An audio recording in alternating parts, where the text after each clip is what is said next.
Welcome back to the channel. My name's Kevin. I'm an EV-Noob, and today I wanted to talk about one of the biggest mistakes I see new EV users doing. Not everybody does this, but a mistake that I see happen.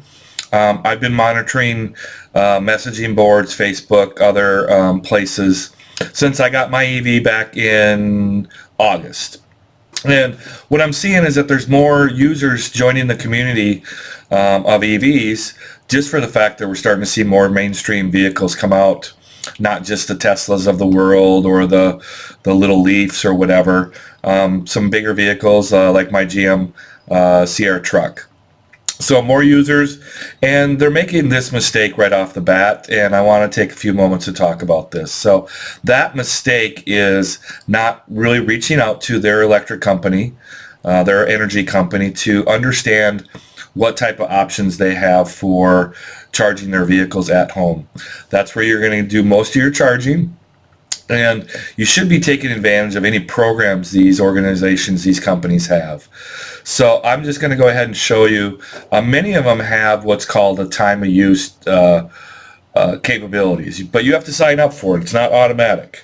So time of use means that, hey, we're going to give you some rebates or give you some additional lower pricing during off-peak hours.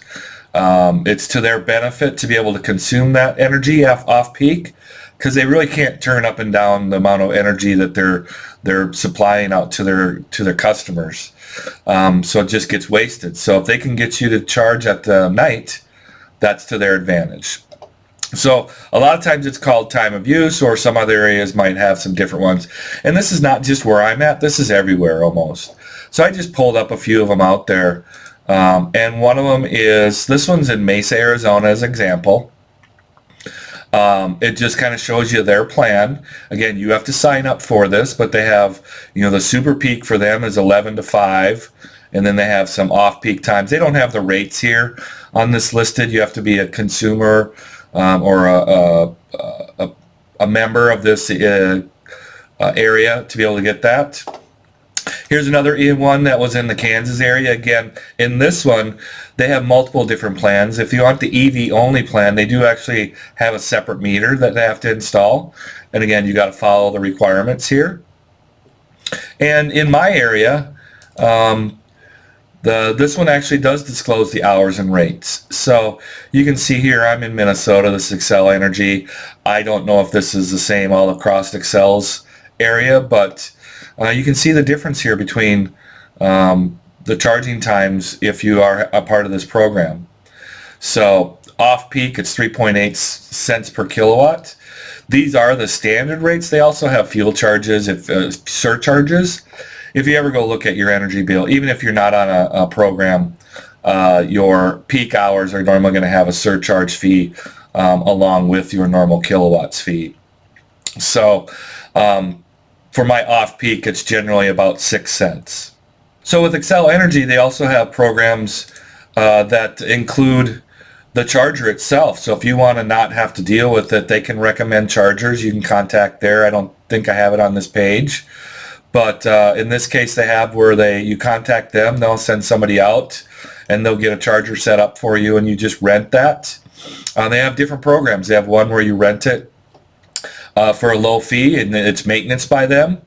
It's installed by them, and it's 100% covered, and the cost is included, and you get 1,000 kilowatts of charging for included in that cost. Another program is where you just rent it from them. So this is a big thing that you need to, if you're getting your first time EV, is really checking out with your energy company. If I'm using Xcel in my area, they require a very specific charger. They don't allow just any old chargers. So that's the second thing why you want to reach out to your area to find out, do they have special requirements. So you go online and you find out from Facebook, a marketplace that, or message boards that, hey, you should buy this model, this brand, it works great, but you find out it's not supported in your area through the energy company to get these low rates. You just wasted money. The other thing that I want to just see that I've seen on message boards is people just thinking, hey, I'm going to go out and get this and go ahead and plug in a my EV charger, or I'm going to use the cord that came with it. And you really need to get an electrician involved. I'm not an electrician, but you really need to understand the load that this is going to add on to your current home. As an example, I live in a townhouse. They don't put in big, huge panels on these townhouses. I had enough space to add my charger, but they can only set it for 32 amps. The charger that I'm renting from Excel actually could go up to 50 amps, but they would not allow it to be more than 32 amps based on the load in my house. So I've seen on message boards people asking, hey, how can I turn my vehicle down so it doesn't draw all 80 amps or 50 amps because it's blowing breakers? Well, some vehicles don't do that. The GM's vehicles don't allow you to set the actual load value on your vehicle. It's based on what you're set at the charger. So you don't want to spend the money going out and getting an 80 amp charger if you can't take the load. That's just the second thing that I've seen a lot of comments on message boards regarding not matching your load to the capable houses. So just a few little insights into before you get your system, understanding that. My next video is going to talk about some of the numbers behind this.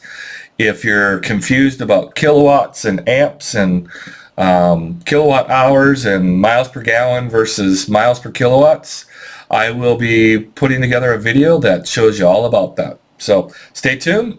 Thanks, and have a great day.